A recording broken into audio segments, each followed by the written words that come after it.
Halo, penyampai satu opini di sini. Langsung aja guys. Ekonomi, sebuah kata yang setiap hari kita dengar, tapi mungkin tidak sepenuhnya kita pahami. Dari mana asalnya, dan bagaimana pemikiran tentang uang, pasar, dan kekayaan bisa berubah secara drastis dari abad ke abad. Video ini akan membawa kita ke dalam sebuah perjalanan singkat, melintasi sejarah pemikiran ekonomi. Dari konsep tangan tak terlihat Adam Smith, kritik tajam Karl Marx, intervensi pemerintah ala Keynes, hingga era pasar bebas neoliberalisme. Ini bukan hanya pelajaran sejarah, ini adalah cara untuk memahami mengapa dunia kita berfungsi seperti sekarang. Mari kita mulai. Babak pertama, lahirnya ekonomi modern. Semuanya dimulai dari sebuah kata Yunani, oikonomia, yang berarti manajemen rumah tangga. Namun, ekonomi modern lahir pada tahun 1776 ketika Adam Smith merilis bukunya yang legendaris, The Wealth of Nations. Teorinya sederhana, biarkan setiap individu mengejar kepentingannya sendiri, maka tangan tak terlihat pasar, yaitu penawaran dan permintaan, akan menciptakan keharmonisan tanpa perlu banyak campur tangan pemerintah.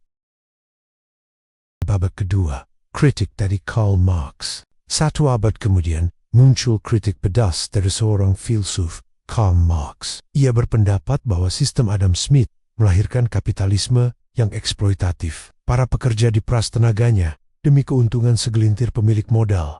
Karyanya, Das Kapital, menjadi fondasi bagi pemikiran sosialis dan komunis. Babak ketiga, depresi hebat dan revolusi Keynes. Dunia berubah selamanya pada tahun 1929 saat terjadi depresi hebat. Teori klasik yang mengatakan pasar akan pulih dengan sendirinya ternyata gagal total. Disinilah John Maynard Keynes muncul sebagai pahlawan. Melalui bukunya The General Theory, ia berargumen bahwa pengangguran bisa terjadi karena kurangnya lapangan kerja, bukan karena orang malas solusinya. Pemerintah harus turun tangan dengan cara membelanjakan uang, menciptakan proyek, dan memberikan insentif untuk menstimulasi roda ekonomi. Teori Keynesian ini berhasil menyelamatkan dunia dari krisis. Babak keempat, stagflasi dan kembalinya pasar bebas. Namun, pada tahun 1970-an muncul masalah baru yang disebut stagflasi. Inflasi tinggi dan pengangguran tinggi secara bersamaan. Teori Keynesian kesulitan menjawabnya. Muncullah kembali pemikiran pasar bebas yang lebih ekstrem, yang disebut neoliberalisme, dipelopori oleh Milton Friedman dan Friedrich Hayek. Intinya, minimalkan peran pemerintah, biarkan pasar yang berkuasa, bahkan jika itu menciptakan ketimpangan. Babak kelima, ekonomi sebagai ilmu analisis.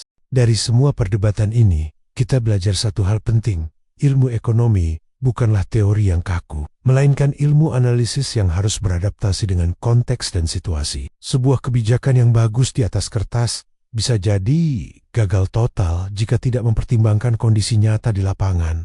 Contohnya, harga masker yang meroket saat pandemi, kelangkaan minyak goreng saat pemerintah menetapkan harga, hingga maraknya rokok ilegal dan penyelundupan iPhone akibat kebijakan yang tidak selaras dengan realita pasar. Sejarah ekonomi mengajarkan kita bahwa tidak ada satu formula ajaib yang berlaku untuk semua masalah. Setiap teori memiliki kelebihan dan kekurangannya, dan setiap kebijakan harus diuji oleh realitas pada ek. Memahami sejarah ini membantu kita untuk berpikir lebih kritis terhadap kebijakan-kebijakan ekonomi yang kita lihat hari ini, baik yang bersifat populis maupun teknokratis. Terima kasih telah menyimak. Semoga video ini memberikan kita perspektif baru dalam memandang dunia di sekitar kita. Penyampai satu opini, undur diri.